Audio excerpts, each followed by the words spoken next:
Landing a Great Dental Hygiene Job. Written by Doug and Tracie Perry. Read to you by Carly Anoka. Introduction. Whether you are fresh out of school, ready for a change, or looking to jump back into the dental hygiene market, the task of finding a great job can seem intimidating. The job outlook, while still strong, isn't what it used to be. Sometime in the early 1990s, educators must have got word that the demand for hygienists was exceptional. Back then, graduates and job seekers could almost write their own ticket as to where and when they would work, and to some extent, even how much they would be compensated. Those were the glory days of dental hygiene. But since 1995, the number of dental hygiene schools has grown by nearly 70%, while the number of dental schools has remained relatively flat. Couple that growth with a staggering economy, and it's not hard to see why good hygienists are either out of work or underemployed. But there's also a bright side, as many more resources are within easy reach to serious job seekers. The internet and greater access to traditional marketing tools give savvy hygienists a huge advantage. The key to any job search is to stand out, appear different in a good way than others who are competing for the same job. Experience and skill take a backseat to marketing oneself. This is especially important in dental hygiene, as sometimes the differences between candidates are very subtle. This book introduces, and in some instances reaffirms, proven techniques that make hygienists stand out and impress those who are hiring. But just as important, it aims to encourage and build confidence for serious hygienists who simply want to land a great job. Chapter 1. Designing a Dream Job. Designing a dream job might seem too idealistic, or maybe you worry it's a setup for failure. It is a dream job after all. Admittedly, some parts of this initial design work may feel pointless and a waste of time, but it's an important exercise in helping you mentally arrive at your destination before you actually get there. It forces you to think about what's normal or expected for hygienists, how much they make, what the benefits usually are, and where practices are concentrated geographically. Think of it this way. When you travel on vacation, do you simply pack your bags and run to the airport? Or jump in your car and start driving? Maybe if your name is Forrest Gump. But for most of us, details have to be planned, or the trip will be very short and, worse yet, wasted time moving in the wrong direction. Nevertheless, some job seekers start just running and make their course corrections along the way, instead of really thinking through how much they want to drive back and forth to work each day. For example, they apply for jobs that, if they land them, will be taxing physically, emotionally, and financially. Searching for jobs is time-consuming, and not every job you will come across will be worth applying for. You will need your best energy and resources spent on the dental practices that yield the greatest potential for you or that are the closest match to your dream job. So take this first step seriously. Invest some thought, do some research, ask friends and professionals their opinions about each of the key areas, and then draft your dream job.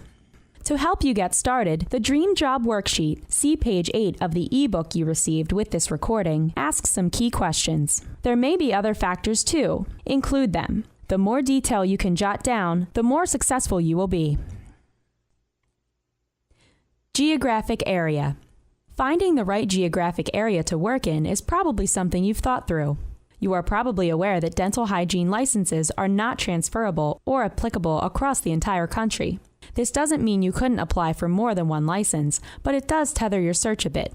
Once you are certain of the regions you are eligible to work, identify the specific community or communities you would consider working in. Carefully evaluate all aspects of living there, such as the impact on immediate and extended family and friends, overall cost of living, housing costs, transportation costs, and other fixed expenses, such as utilities and taxes. There are several location comparison websites, but one good one you can begin with is www.bestplaces.net.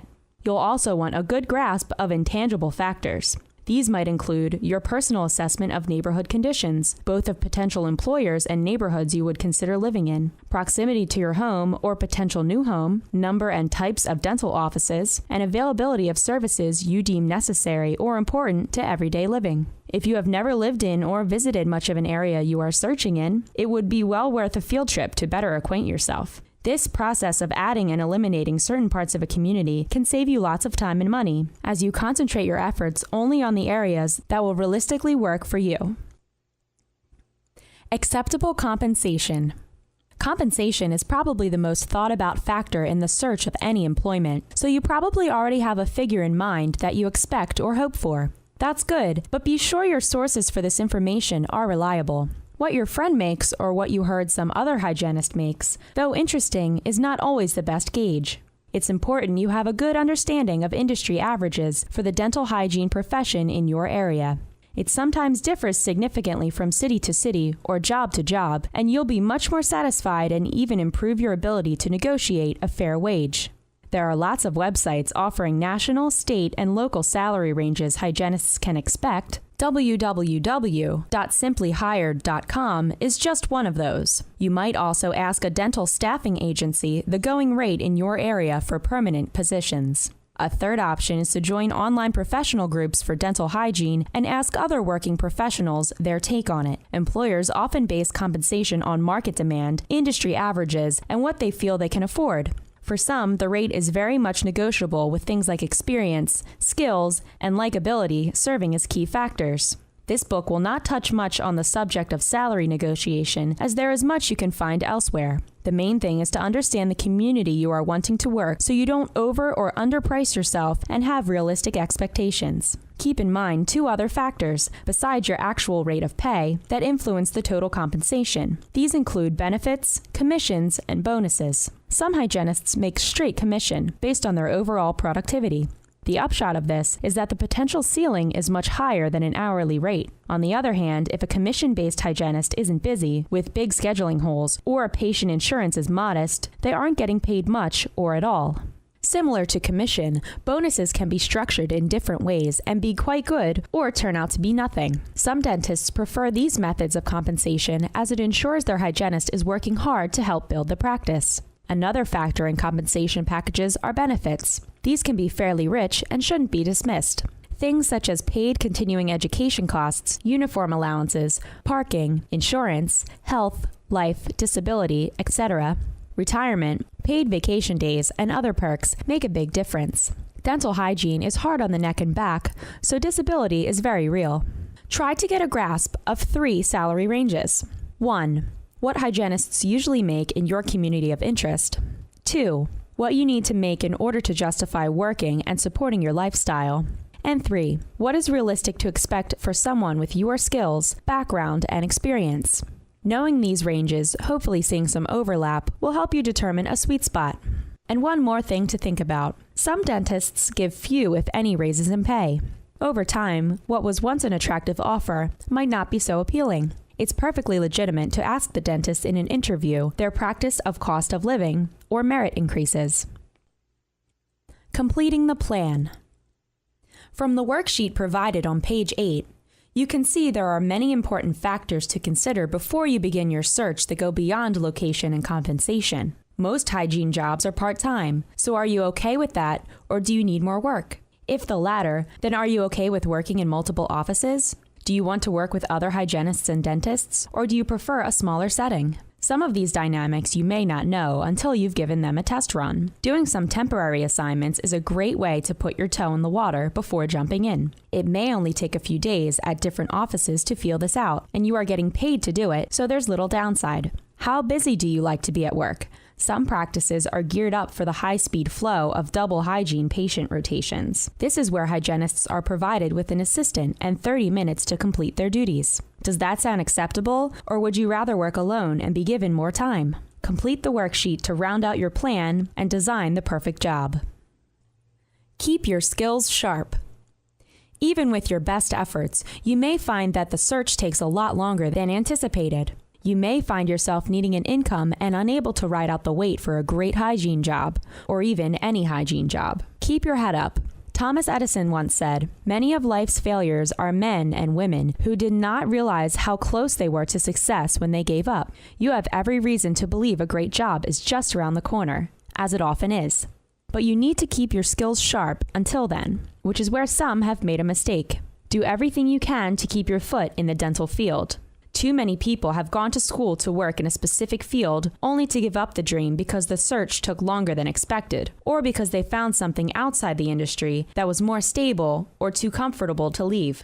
If you find yourself without a hygiene job for too long, each person has to define how long they can go. Consider these 4 strategies to help you hang on until you can get an offer to work. 1. Temp work. 2. Other dental jobs. 3. Volunteer hygiene work. 4. Other volunteer dental work. Temporary staffing agencies are the best solution as they give you paid, hands-on dental hygiene work in offices that may potentially be interested in hiring you. But sometimes, even staffing agencies may have plenty of hygienists, but very little work. If this is true where you are, consider accepting temporary assignments as an assistant or reception desk. Sometimes offices get into a pinch on busy days. You may begin the day assisting, but end it with some hygiene. It may seem like you don't have the time, but don't overlook volunteering. There are often low-income dental offices in larger cities who rely on the help of volunteers. These opportunities don't provide an income, but they could lead to one, as you will likely have some good interaction with multiple dental professionals also serving there. As a last-ditch idea, consider volunteering at a practice to make appointment reminder calls in the evening. It may seem pathetic, but the effort won't go unnoticed or unappreciated by most dentists, and it will help keep your focus on the dental field. If you go this route, scope out the office you would love to work at, either because of who is there or where it's located. They will likely call on you when they need a temp. Chapter 2. Begin your search. With all that important preliminary work done, you are now ready to begin the search. For the most part, it appears the dental hygiene market is still strong. CNBC ranked dental hygiene in the top 10 of its Best Jobs in America 2011 list, in part because demand remains good. And according to the 2010-2011 Occupational Handbook from the Bureau of Labor Statistics, dental hygiene jobs are expected to grow by 36% through 2018. Of course, these averages don't mean anything if things aren't so rosy in your market. There are certainly pockets where competition for jobs is much more intense and where employers have ample choices. Maybe you live in such an area. Even if you don't, not every opening and offer given to hygienists in your community will translate into instant happiness. There are plenty of bad ones. Maybe the neighborhood feels unsafe, or maybe the dentist is unethical or abusive, or maybe it just doesn't feel right. Build a database. Admittedly, building a database of potential employers might sound equal to some of the research papers you worked on in college. Collecting and typing contact information might even seem pointless, as you will likely never even meet most of those you are collecting information on. Think of it as one of those things that's going to make you stand out and be different from all the other hygienists, because it's probably true. Very few will do this, but it's a difference maker. In effect, a database gives you 3 very important things. 1. It helps you clearly define your target market, the communities or practices where you want to work. 2. The database creates greater efficiency of your time and money spent marketing yourself. And 3. It's a great way to track your interactions, jobs applied for, interviews done, temp work performed, and other market intelligence you care to gather. Chapter 3 will provide more insight into direct mail marketing activities you can do. But the last point is important too. You will find that you simply don't remember every detail about your job search. Even important things, like who you interviewed for or temporarily worked for, can be helpful to recall if you get several months into the process. It can also be useful for tax purposes, in that you can track payments received and taxes paid or not paid. Depending on how many potential practices are located in your identified communities, you can get the data by searching Google or online phone books that provide the key details you need. Another possible source might be your statewide dental association website, as they often include an online listing of most of the dentists in your area. It's recommended that, unless you have several hours to kill and aren't bothered by the mind-numbing task of data entry, that you break this task up over several days. A simple spreadsheet program such as Microsoft Excel, or even free options such as Google Docs, will suffice. At a minimum, you will want to include the practice name and/or doctor's name and address. Unless you plan on calling each office, those won't be as important. Fax numbers might be helpful if you think you might do a faxing campaign. Email addresses are great, but it's difficult to get them. You may want to just add them in as you collect them. Website addresses are a good idea too. In an attempt to get less spam, some practices will not place their email addresses on their site. Instead, they include a form you can fill out to send messages to them. Of course, this makes mass communication more difficult, but it does leave a door open for you to connect with them digitally. Information on websites is also helpful as you prepare for interviews. Information and themes about the personality of each office is often found on their website, and this will help you connect with interviewers on a slightly deeper level. Overall, your database should be a living document that you continually add to and tweak as you gather more details and make more contacts. Identify where all the jobs are posted. Chances are good you already know this, but consider calling several practices to see where they post job openings online, as maybe there are a few you haven't thought of. Then, on a regular basis, at least weekly, visit each of these websites. Some may offer to send you a regular email with automated search results, and that's a great time savings if you can sign up for that. Craigslist, local media outlets, TV and newspaper, almost always offer some type of classified section nowadays. Your state may have a job connection agency that handles this also. Another good national search tool is twitjobsearch.com. This online service searches tweets job hunters post in Twitter all over the world. The main thing is that you regularly check information. Some job openings have been known to only be open for a day or two, simply because the employer gets too many applicants. In a competitive market, you don't want to be left out. Set aside 15 minutes every few days to check for new postings. If all you see are dental assisting or front office openings, don't despair. This could be good intelligence gathering data. From those, you can find new dentists who are not found in other lists you searched, or maybe because they are opening a new practice. You can also gather email addresses or learn which practices have a hygienist, those hiring hygiene assistants, from this information. Finally, watching these ads carefully over a period of time, you may notice certain trends. For example, you may notice that one particular dentist seems to be hiring new people a lot. This may or may not be a red flag that a job there is like a revolving door. Either way, you may want to make a note of it. Chapter 3. Your tools. Business cards. Business cards are probably the most basic marketing tool to create for yourself. These are very inexpensive to purchase online or even locally and can be used in a variety of ways and settings. Along with being cheap to print, they tend to have staying power. In other words, long after you have departed from an interaction with someone, there's a decent chance they will keep your card in the event they want to reach you.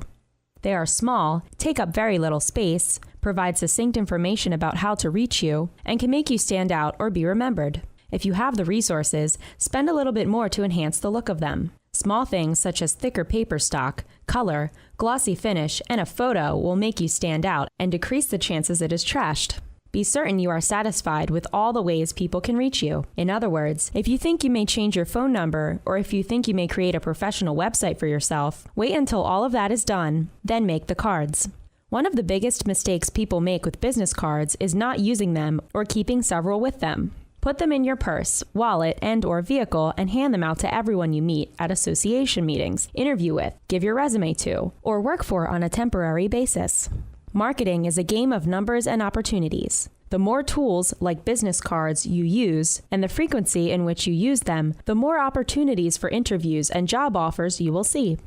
Often, when you distribute a business card or a postcard, only those who have an immediate need will contact you from it, but plenty of others will save the information for another time. Of those who save it, a few really will contact you, almost out of the blue it will seem. Postcards. The time-honored tradition of distributing resumes to any and everyone may still be acceptable, but there is a better or at least additional way. Let's say you are working for a dental office as a receptionist or front office manager. There are only 8 people working in the office and there are no job openings, and haven't been for at least a year. It's the month of May, and you are about to get your annual onslaught of mailed and faxed resumes from all the recent dental hygiene graduates at the local college. When you first started working there, you would save them thinking they may come in handy. But after several years of collecting resumes, you have a file folder that is pretty thick, and honestly, most of those hygienists have long since been hired elsewhere. This is fine because you didn't really know them anyway, and if you had a job opening, you would post it and collect all new resumes from people who are probably experienced and looking for a job right now. So why keep another new batch? Off they go to the wastebasket. Now on to the better way. Create a postcard advertising yourself as a temp worker who is also seeking permanent employment. Why is a postcard better? 3 big reasons. First, and most importantly, it catches the receiver off guard. They don't get these in the mail every day, maybe never. So you've created a huge element of standing out, showing you are different. It can't be overstated how important that factor is when job hunting. Next, you are offering something that is of dual purpose. If they don't have a job opening right then, they are likely to keep it anyway because either they are impressed and may down the road, or because they are likely to need a temporary worker at some point. Who would they rather call for a temporary assignment? Someone who impresses them, or take their chances with the local staffing agency? At a minimum, it evens out the score between an individual and a staffing firm. The staffing firm can virtually guarantee it will find someone to fill an assignment. You can't offer the same, but what you have going for you can be just as appealing in that they know exactly who they are getting and are at least intrigued, if not impressed. Lastly, which item will have the greatest longevity? Probably the postcard. If the resume does not happen to make it into a file folder, it won't see the light of day for a long time, tucked away neatly in a cabinet. Postcards are easily pinned to a bulletin board or kept near the phone at the front desk. Coming back to the first point, the extra time it takes to develop and coordinate this kind of campaign is equally impressive. Doctors and front office personnel understand this, and thus you have a huge advantage should there be a job opening in the near future. Is the cost still scaring you away? That's understandable. Printing costs on any low volume, less than 500 quantity, at a local printer are fairly high, around 75 cents to $1.50 each. But you have two more good options, online printers or doing it yourself. There are lots of low-volume online printers that will even allow you to design your own postcard online through thousands of templates. The cost, quality, and delivery are all excellent, generally speaking. Vistaprint.com is one you might consider for this, but there are plenty of others. Costco is another one, and the price is usually about 25 cents each, sometimes less. If you are a more do-it-yourself type person, you can design and print postcards using your own computer and printer. Again, many resources are available to make this easy. Electronic marketing. Postcards are very limited on space. You don't have much room to provide credentials, references, background information, or other important resume-type details. And you can't get to know a person very well from a postcard. Thank goodness we have the internet to turn a simple marketing piece such as a postcard or business card into a full-blown digital presentation. To add further value to your postcards and business cards, it's recommended that you create a digital resume in the form of a website. It doesn't need to be expensive. In fact, there are many free and easy-to-use options for hosting and designing out there. Your website should be simple, with some color, a picture or two of yourself, and have links to each area of information you want to provide. There are lots of free website building and hosting tools like WordPress.com and Wix.com. And if you are a little more web design savvy, you can get some great templates on TemplateMonster.com. A website is great in that it allows you to create a more in-depth profile of you. Hiring someone new can be intimidating as you don't always fully know the person. This depth can sometimes get the relationship off to a more comfortable start and even make it clear you are the right person. Direct recipients of your postcard and your business card to your website address to get more information or get to know you better. In fact, you should include a link to the site on all your printed materials, business cards, resumes, cover letters, thank you letters, and even including any professional email correspondence you have as part of your signature line. Along with your website, it's highly recommended you create professional profiles of yourself as many other profile and social media type sites you have time for. Along with your website, it's highly recommended you create professional profiles of yourself on as many other profile and social media type sites you have time for. The idea is to make it easy for people to find you and learn more about you. There are many different sites you will come across that allow you to do this, but some of the best are of course Facebook, Twitter, LinkedIn, ZoomInfo.com, and About.me. Start with those and then add more as you have time. There are probably more than you will have time to create, but those basic ones are key. You might already have a personal Facebook page, but this would be more along the lines of a professional page that you can focus on career and professional information that is related to you or interests you. Facebook pages are fairly simple to set up, and you can create one much the same way a business or organization would, because, in effect, that's kind of what you are. Include your resume information, professional-looking headshots, and of course, your contact information. Of course, your followers would be other professionals you network with. Ideally, dentists, assistants, hygienists, front desk dental professionals, dental suppliers, and other key people you meet. It's hard to get followers unless you have actually met them beforehand. Thus, in your communication tools, business cards and other items, include a link to your professional Facebook page and invitation to like it so they can follow any post you make. But don't just have them like and then forget you. Post interesting articles you read about the profession. Make updates about your schedule, who you are working for, and when. Add photos of you at offices you work for. Keep it professional, but also keep it lively. Give your followers interesting things that add value to them. Yet another great idea for electronic marketing is creating a professional blog. It doesn't have to be lengthy writing, just your thoughts, perspective, and ideas shared on a regular, weekly or monthly is fine, basis. This is an opportunity to show you are passionate about dental hygiene and care about the field of dentistry. You may or may not gain followers by posting your messages, but it gives the appearance that you are very much engaged professionally. There are a number of great blog hosting sites you can use: WordPress, Blogger, and TypePad, to name only a few of the common ones. Your blog will be like everything else, though, in that you will want to reference it in your communications with dentists or other hygienists you meet. You may even consider printing a page of a recent post and placing it in the resume kit we will talk about later. Video resume. Let's now take this marketing to an even higher level. Have you ever thought about a video resume? These are becoming increasingly popular as there are lots of websites that will host them for you for free, i.e. YouTube, and many others will allow you to embed them as content on Facebook or a website. And access to simple digital video cameras and editing tools is much more realistic today than previously. Before you rush out and do it, realize that making a video of yourself will require a fair bit of time and practice. You probably are not going to shoot everything in one take, as most people are simply not comfortable in front of a camera, but with a little practice can do it well. If you can pull together a simple yet thoughtful script and appear genuine and likable delivering it on camera, and if you can provide the right amount of lighting, background, and sound quality, this tool alone could win you a job without even being interviewed. Very, very few, if any, of your competition are going to do this much work to try and find a job. Hence the reason it is so impressive. The very reason why so many don't is the very reason why you should highly consider it. If you decide to take the plunge and do it, and you like what you come up with, doesn't have to be perfect, just short, about 1 to 2 minutes, and decent quality,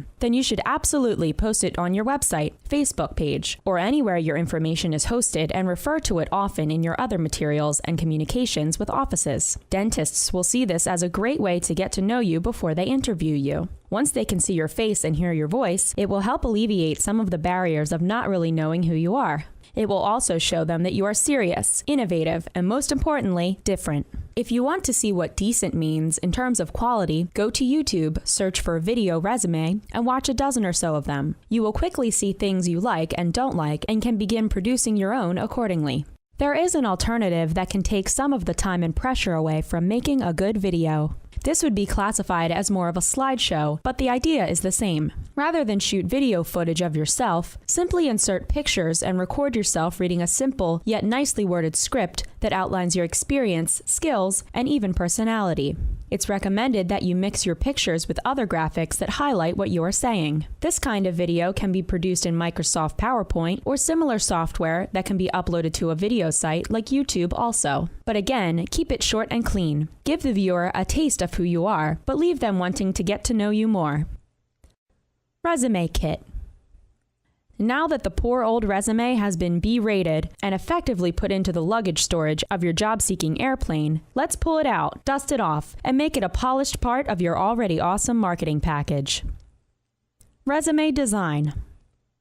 Most resumes are considered boring because the person designing it is bored and only going through the motions. It's been labeled a necessary evil by employers and job hunters alike for far too long, but it need not be that way. Make it simple, interesting, and lively. Do something different with it. It doesn't have to be a white sheet of paper with a boring font, no color, and loaded with more words than a Stephen King novel. Add some color. Include a picture of yourself. Throw in some basic shapes or graphics to accentuate or draw attention to certain things. Print it on nice paper that is somewhere between standard photocopy paper and cardstock in thickness. Save your money on linen-type papers with flowery watermarks. Those can look attractive, but it's not a love letter. Even though you are striving for different, you still have to maintain a level of professionalism and strength. Find a nice, non-glossy or semi-gloss, white or off-white stock that is clean and is easy to fold, but has a slight girth to it. Resume writing. The best advice when it comes to writing a resume is simplicity, coupled with tight, accurate writing. Your resume needs to be a document that is error-free. Have a friend or two proofread it carefully, and can easily be scanned or read by someone in 1 minute or less. That's the most you can expect because after looking at lots of them, the eyes begin to gloss over. You have to be succinct in writing this information. Too much overwhelms the reader before they even start. Bullet points are almost a must, and active style writing makes it much easier to stay brief. Instead of writing, "I have 5 years of experience taking radiographs," it's far better to write, "took radiographs," as job duties you've performed. Or, instead of, I treated an average of 20 patients each day. You would do better to write, handled double hygiene patient rotations. Added enhancements, such as color and images, should cause them to linger a little longer on yours. But if the writing is simple and the document appears attractive, doctors will spend more time with it than most of your competitors because many hygienists, and job seekers in general, simply don't want to put much time or thought into a resume. And employers generally don't want to spend much time with them either. They look for the key elements. Where was she educated? Where and how long has he worked? What software has she used? And that's mostly it. But if yours is different than the others they are looking at, it will get a second look. It's also recommended that you choose one interesting but serious font and stick with it throughout the document. It's much more readable when you do so. Some people have the mistaken notion that lots of fonts and even cutesy fonts are best. But again, simple and serious gets read, while making you look professional and serious. To make headlines stand out, it's fine to use all caps or bold, or both, but avoid using them in other places as it's too easy to overdo it and appear obnoxious to the reader. The cover letter. There are two things to remember when writing a cover letter: brief and custom. Like the resume, brevity is important as they aren't going to take a lot of time to read it. Bullet points are highly recommended in at least one paragraph. If you do so, make sure the bulleted items are the most important thing you want the employer to know about you, because it will likely be the first and/or only thing they read. A standard cover letter should be about 3 to 4 paragraphs. The first one acknowledges there is a position open and that you would like to be considered for it. The second should indicate how or why you are a good fit for the position. You can glean some key wording from their ad or website for this. The third paragraph is sometimes optional, but might include additional relevant things about you, preferably in bullet form. The last paragraph would be a call to action, inviting them to contact you and providing your phone number. The other most important feature of a great cover letter is that it is personalized. You can get away with generic on a resume, but canned cover letters are a turnoff. But it doesn't need to be that way. Take an extra minute or two and use some of the wording from the job announcement in your cover letter. If they indicate they are looking for someone who is a team player, put on your cover letter that you work well with lots of different personalities. In short, help the employer begin to visualize you working well in their office. The kit. For simplicity, let's give this assembly of materials a name: the resume kit. Go to your local office supply store and purchase some inexpensive folders of a conservative solid color. Black is great. Make sure they have inside pockets and a place for business cards on the pockets. You get the picture now. Inside the folder goes your cover letter on one side and resume on the other. Your business card will go on one of the pocket inserts. And if you have extra copies of your postcard, throw that in there too. You now have a top-notch resume kit that markets you as a smart professional who is serious about landing a job. You can mail these to those you are applying for a job with, hand-deliver them to a prospect, or take it with you on your interview. For bundling your kit electronically, be sure to save the files in PDF format, as this is more universally used than Microsoft Word or WordPerfect. Plus, PDF files are an image and thus the format or overall look of the document remains intact. Not always the case when using Word or WordPerfect. If you use a font that the end user does not have, it can mess the look of your resume up pretty bad when they open it. If you don't have Adobe Acrobat, a program that creates PDF files from Word or WordPerfect, there are many places online that will convert files for you for free. In some of the recent versions of Word and WordPerfect, you can actually save the file as a PDF also. Thank you cards. After every interview, it's always good form to send a handwritten thank you note. It probably won't make or break the deal, but it leaves a good impression after meeting with those you interview or temp with. These positives will eventually, sometimes slowly, work in your favor. Maybe the employer will remember it the next time they have an opening. Maybe the person they hire will not work out, and you and someone else are plan B. The thank you note may give you that little advantage. Perhaps the employer will have a colleague who is hiring. Your thoughtful remarks may help you stand out enough to lead to an interview or even offer with the colleague. Extra efforts like this do make a difference. Again, these are the kind of things most hygienists won't want to hassle with, and it just makes you appear different, more memorable. Chapter 4. Your relationships. Solid interactions.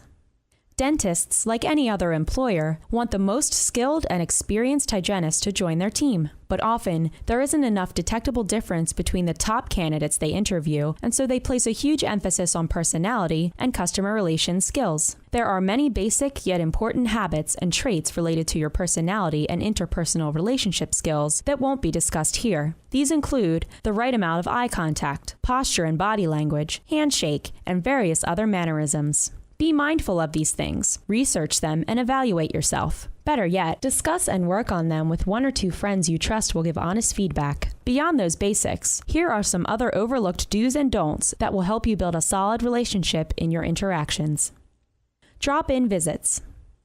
If you really have the area nailed down where you want to work, and the extra time, you can make lots of inroads with offices by visiting them personally. Even if it's just to drop off your card or other information to introduce yourself or tell them thank you for a recent opportunity to temp there. If done over the holiday season, maybe include some cupcakes as a token of appreciation. Some may quickly dismiss you, but others will chat and begin to build a relationship. Try and do this during the middle of the morning or afternoon hours. As you probably know, offices tend to be more busy toward the beginning and end, and have fewer staff available to chat with during the lunch hours. It's kind of the old school way of networking, but it still works. Drop-in visits give you an additional point of contact with the staff, sometimes even the dentist. While the staff don't always have the final decision on who to hire, they usually are given a voice in personnel decisions, and good impressions with them are just as important as the dentist. Delivering resume kits. Where possible, drop off rather than fax or email your resume when there is a job opening. It's okay to send an email, then drop it off later. Sometimes emails are lost, unnoticed, or accidentally deleted. In person gives you one more opportunity for interaction and showcase your kit. Dentists often rely on the impressions made on their staff and will take any positive connection you make, even if only brief, as a good thing. Interview prep. When you have an interview, along with printing out your cover letter and resume the day before, map out where you need to go and carefully consider how long it takes to get there at the time of day you will be going. It's a bad time to find out your printer is out of ink an hour before your interview, and it's even more stressful when you are trying to find an address and are lost just minutes before you are supposed to be there. Be sure to bring not only the address of the office, but also the phone number in case you need help or to call them and tell them you are going to be late. Punctuality. Never, ever be late for an interview. It's almost always a strike against you. In fact, if you don't know the area well, plan to arrive in the parking lot 15 minutes early. If you know it well, you should shoot for about 5 minutes early. It won't work for a dentist hiring someone who potentially would keep a patient waiting. Punctuality for a hygiene interview is a huge red flag for a dentist. Proper attire. Business formal for interviews, and business casual for drop-in visits. This can be tricky because as a hygienist, you will likely be wearing scrubs or a lab coat to work each day. So, dressing up for an interview might seem funny when those who are interviewing you are likely themselves wearing scrubs. Obviously, you wouldn't wear scrubs to an interview, but it's better to slightly overdress than underdress in terms of formality. It may not matter much to some, but again, you don't know who it matters to and who it doesn't, so err on the side of too formal. Dressing up not only helps you look confident and serious, but helps you feel that way too. Find common ground. As you learn more about the office you are visiting and those who work there, keep your mental ears open for hobbies and interests you share. When people identify with each other, a bond or connection is made that leads to bigger and more important connections down the road. When you can create one or several of these, it will help you stand out and boost the confidence of the employer that you will be a good fit. Rehearse. Once you read the job announcement, you sometimes get an idea of the type of person they are looking for. If you feel you are a good fit, then it's important that you practice responses to questions they will ask. You can find lots of standard interview questions online to help you anticipate what you will need to respond to. Keep your responses 15 to 90 seconds, depending on the type of question. Some require that you go into greater depth, but you always have to be careful to not go on and on too much. That's why practicing is important. Sales experts recommend that you have an elevator pitch. That's a 15 to 30 second statement you can make that summarizes and entices the person receiving it to want to hear more. For interviews, you should create several of these in response to questions you anticipate. Know your employer before you meet. You wouldn't be the first person to Google the name of a prospective employer in the hopes of learning something useful to help you prepare for your interview. It's pretty common today and useful in helping you determine if you even want to work for them. You might find a red flag, or you may come across something you really admire. They are probably doing the same with regards to you. Use buzzwords. Use the parlance or words that indicate you are on the same page as the interviewer. Most business owners embrace verbal themes for their office. Some of this language you can capture from their website. Maybe it's a statement about making sure their patients are comfortable or that they listen to the needs of their patients. Find those out before you interview, if possible, and make them a part of your language as you meet with them. If they don't have a website or it's not clear, sometimes you can pick up on them from what you see in the waiting room or from the staff. If you still are not sure, see if you can ask them up front. Many interviewers will ask if you have any questions before you begin the interview. Use that as a chance to ask them what their vision is for the practice or their philosophy toward patient care. Listen carefully to their response and refer back to it in your discussion as you are being interviewed. Networking. It's difficult to build a relationship electronically or by other impersonal means. Most good relationships are founded on two individuals communicating or working together in person. All the little nuances of eye contact, body language, voice inflections, and general reactions or participation in conversation are a big part of how we size each other up. Small talk, though seemingly meaningless, is also very useful and shouldn't be discounted. Many job openings go unadvertised because the dentist already knows or are leaning heavily toward the person they want to hire, and those human interactions were what created that. Clearly, employers prefer not to bring an outsider in because the potential downside is greater. According to a March 2011 Career Crossroads report, half of all job openings are filled by someone from within the company. Of those openings filled externally, the number one source was referrals, 27.5%, followed closely by job boards, 24.9%. Temporary staffing, incidentally, was listed 7th among external sources at only 2.4%. Referrals are not completely in your control, but they are not completely out of it either. Always value them as part of your strategy and think of ways you can create more. For example, as you meet dental professionals, leave them with an extra business or postcard and encourage them to pass it along to a colleague that may have a job opening. Build a relationship with dental office suppliers. They typically visit lots of dental offices every day. Most of them will have a big incentive to help you find a job, as you will potentially help them build their business once you are hired. If they have a good relationship with doctors and practices, their referral could be very helpful. Another great way to get connected is through national, state, and local member associations and groups. Often, these groups serve multiple purposes and can benefit you besides networking. Most offer continuing education courses and local or national legislative support that can be very helpful to hygienists and the dental profession in general. Obviously, dental associations should be your first priority, but there are other civic and religious groups that can provide very useful networking opportunities too. These might include chambers of commerce, Rotary groups, and some political organizations. When you attend conferences and meetings sponsored by associations and others, treat them as you would a job interview. Look, dress, and act professionally. Freely dispense of your business card to everyone you meet and talk to. Social media sites like Facebook, Twitter, and LinkedIn can help you extend your networking efforts. While you never want to completely rely on these as a way to create contacts, they are great for helping you shape and strengthen existing relationships. Volunteering. Drop-in visits, trade shows, referrals, and interviews are not the only opportunities to build relationships. You can also build them through volunteer work at VA hospitals, community health centers, and humanitarian service missions. It's of course out of your control who you will encounter in these settings, but it's a great idea to utilize at least a little bit of your time helping those less fortunate, while keeping your skills sharp and meeting new colleagues. And you never know, maybe a dentist you are assigned to work with has a thriving practice in the community and is on the verge of needing a hygienist. As they say, timing is everything. Temping.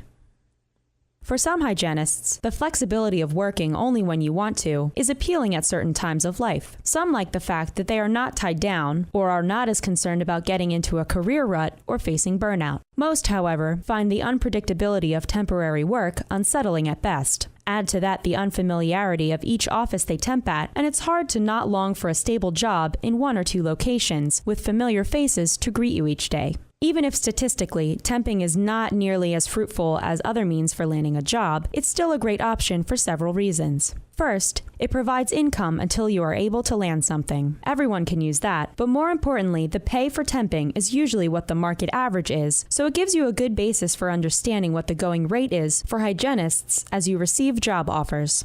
Next, it keeps your skills sharp. Not just your hygiene skills, but your communication and customer relation skills too. Both are critical to helping you land a permanent job. Temping keeps your confidence high as you are doing what you are trained or skilled at. That confidence will come across in your interviews too, as you are able to draw some of your discussion on actual recent clinical experiences you have had. Fourth, and as we mentioned earlier, temping is a great way to see what you like or dislike about other offices, schedules, people, and equipment. All of these may factor into your decision about who you will or won't eventually work for, thus making you a much happier hygienist. Next, temping gives you a chance to shine without the pressure of a working interview. Let's face it, interviews can be unsettling, and you may not be yourself when working under these conditions of trying to be perfect and constantly wondering about the assessment of the doctor and staff. If you are simply filling in, it's easier to be yourself and just focus on the job and not how you are perceived. Finally, there are those who find permanent work from temping. It may not be very high. Some would suggest because agency fees for hiring are quite high, and dentists can often draw from the same pool of candidates through an advertisement. If you are concerned that a temping agency is limiting your ability to find permanent work, consider doing all temping as a free agent. You will find there are lots of practices who will be open to saving a few dollars to call you first. The drawback, of course, is that an agency will be able to fill the order 99% of the time, whereas you are only one person and may have a scheduling conflict. In any case, treat every temping assignment as your opportunity to create another great relationship and further stretch your network of contacts. Chapter 5. Wrapping it all up. Congratulations. Stay hungry. Congratulations, we would like to offer you the job, are the words of sweet music when you have successfully landed a great hygiene job, especially after working so hard to find it. It's time to celebrate, right? Definitely, but don't completely give up the seedlings you have worked so hard to cultivate just yet. While it's true you will probably want to not apply for any more new jobs that come along, there is a trial period in every job, whether referenced formally by the dentist or that is unspoken. You may still not know each other well enough to determine how long it will last. Only time will give you a better inclination of this. Therefore, it's recommended that you not make any big changes in your life right away. Avoid taking on additional expenses, especially ones that involve long-term commitments, such as new mortgages or auto debt. The temptation is high and many take the plunge, but you will be better off if you can resist. Sometimes, things just don't work out. Expectations are not met for one person or the other. Unintentional clashes and conflicts can erupt, despite your best efforts. Trouble may have been brewing at the practice for months or even years before, and now you find yourself in the middle of it. You just won't know any of this until you have been there a while. Some experts suggest you evaluate your work environment every 3 months and allow incremental changes into your life until you feel fully comfortable with your new job, which often can take a full year. So, keep your job hunting materials around. Keep checking for openings. Keep refining your database. You will have to judge whether you feel it is ethically okay to apply for jobs you are not serious about pursuing. Most would see this as smart in that you are keeping your options open if your current job doesn't work out. Or maybe you simply want to explore additional opportunities to be more certain about your new position. If you receive an offer and still have another interview scheduled, don't be afraid to ask the dentist for a day or two to think about it. Most are happy to give you that. You wouldn't be the first person to turn down offer 1 in favor of offer 2. Longevity and further relationship building. There are 2 additional guidelines for new jobs that are important to keep in mind, particularly if it's your first one. First, work extra hard to make the very best impression you can. In short, be a model employee. Come to work early, dress appropriately, carry a cheerful disposition, steer clear of office gossip and other negative distractions. Often, the first job is not the best job, but it's the most relevant one to whomever hires you next. The foundation of at least one great work experience can greatly enhance your ability to move on to the next one when the time comes. If your experience is negative, you burn bridges, and can't rely on a good reference from the office, then you are basically starting over. If you decide to list the job on your resume, you may be asked about the experience and why it was short, or you may feel compelled to explain the situation. Either way, it's a red flag for an interviewer. The second guideline is similar. Stay at that first job for as long as you can. People who change jobs quickly or often eventually have a very hard time finding work. It's normal to change jobs, but not every 6 months or a year. That can often signal to someone hiring that something wasn't quite right. It's kind of a strike against an applicant, and unless it can be either explained or proven to just be an anomaly, it will be hard to even get to an interview stage. Burning bridges in the dental field is especially bad. Dentists are often part of a tight community, and they do gather often and talk. The last thing you need when trying to find a job is to be labeled lazy, difficult, or troublemaker in your community of professionals, even if you feel you are not to blame. It's okay to share grievances about systems and approaches, but never let professionalism, sincerity, and common decency leave your side. Endure. Be patient. The road of life twists and turns, and no two directions are ever the same. Yet our lessons come from the journey, not the destination, said American poet Don Williams. Seeking a job in dental hygiene, like everything else in life, will probably be filled with plenty of ups and downs. It seems no path to any worthwhile goal is paved with gold. You may even question every strategy in this book at some point. The best advice is to simply trust your instincts, reroute your course as needed, but keep flying toward the goal. The fruits of your labors will come in time. Persistence and hard work, coupled with a determination to make yourself stand out, will eventually help you land a great dental hygiene job.